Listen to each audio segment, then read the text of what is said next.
शास्त्रों में पितरों का स्थान दो जगह माना गया है। पहला चंद्रमा का ऊर्ध्वभाग और दूसरा जल में।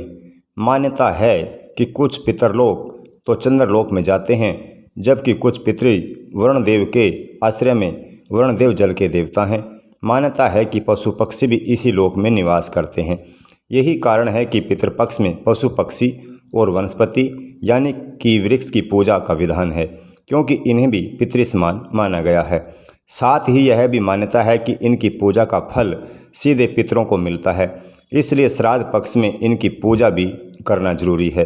तो आइए जानते हैं कौन से वृक्ष, पशु पक्षी और जलचर पितृ समान माने गए हैं। 3 वृक्ष जो पितृ समान माने गए हैं। नंबर 1, पीपल का वृक्ष। पीपल का वृक्ष बहुत पवित्र है। एक और इसमें जहाँ विष्णु भगवान का निवास है, वहीं वृक्ष रूप में पितृदेव है। पितृपक्ष में इसकी उपासना करना या इसे लगाना विशेष शुभ होता है। नंबर 2, बरगद का वृक्ष। बरगद के वृक्ष में साक्षात शिव निवास करते हैं। अगर ऐसा लगता है कि पितरों की मुक्ति नहीं हुई है, तो बरगद के नीचे बैठकर शिव जी की पूजा करनी चाहिए। नंबर 3, बेल का वृक्ष। यदि पितृपक्ष में शिव जी का अत्यंत प्रिय बेल का वृक्ष लगाया जाए, तो अतृप्त आत्मा को शांति मिलती है। अमावस्या के दिन शिव जी को बेल पत्र और गंगा जल अर्पित करने से सभी पितरों को मुक्ति मिलती है। 3 पक्षी जो पितरों के समतुल्य हैं। नंबर 1, कौवा। कौवे को अतिथि आगमन का सूचक और पितरों का आश्रय स्थल माना जाता है। श्राद्ध पक्ष में कौवों का बहुत महत्व माना गया है। इस पक्ष में कौवों को भोजन कराना अर्थात अपने पितरों को भोजन कराना माना गया है। नंबर 2, हंस। पक्षियों में हंस एक ऐसा पक्षी है जहां देव आत्माएं आश्रय लेती हैं। यह उन आत्माओं का ठिकाना है जिन्होंने अपने जीवन में पुण्य कर्म किए हैं। कुछ काल तक हंस योनि में रहकर आत्मा अच्छे समय का इंतजार कर पुण्य मनुष्य योनि में लौट आती हैं, या फिर वह देवलोक चली जाती हैं। नंबर 3, गरुड़। गरुड़ भगवान विष्णु के वाहन माने गए हैं। उन्हीं के नाम पर गरुड़ पुराण है और इसमें श्राद्ध कर्म, स्वर्ग, नरक, पितरलोक आदि से जुड़ी सारी ही बातों का उल्लेख किया गया है। गरुड़ देव को पक्षियों में सबसे पवित्र माना गया है। 3 पशु जो पितरों के समान हैं। नंबर 1, कुत्ता। कुत्ते यम के दूत माने गए हैं।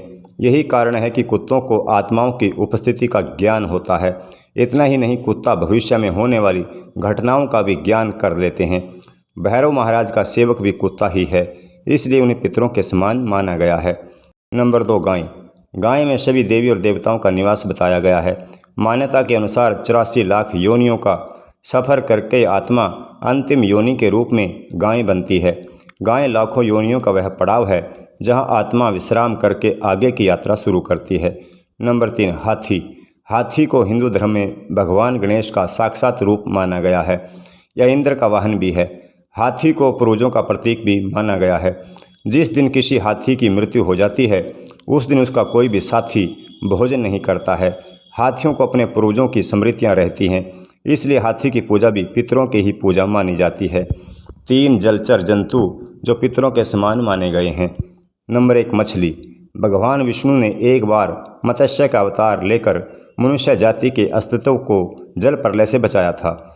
जब श्राद्ध पक्ष में चावल के लड्डू बनाए जाते हैं, तो उन्हें जल में विसर्जित इसलिए किया जाता है कि मछलियों के माध्यम से यह अन्न हमारे पितरों को प्राप्त होगा। नंबर 2, कछुआ। कच्छप अवतार लेकर विष्णुदेव ने असुरों के लिए मंदराचल पर्वत को अपनी पीठ पर स्थापित किया था।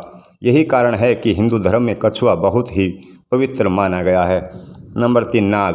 भारतीय संस्कृति में नाग की पूजा इसलिए की जाती है क्योंकि यह एक रहस्यमय जंतु है। यह भी पितरों का प्रतीक माना गया है। तो श्राद्ध पक्ष में आप पितरों के साथ इनकी भी पूजा करें और इनके लिए जल और भोजन का दान करें। अगर आप इन वृक्षों, पशुओं, पक्षियों और जलचर जंतुओं की सेवा करेंगे, तो आपके पितृदेव हमेशा आप पर प्रसन्न रहेंगे और आपके घर में हमेशा सुख शांति बनी रहेगी। यह जानकारी आपको कैसी लगी, कमेंट बॉक्स में ज़रूर लिखें और हमारे चैनल को लाइक और सब्सक्राइब करें। जय श्री राधे।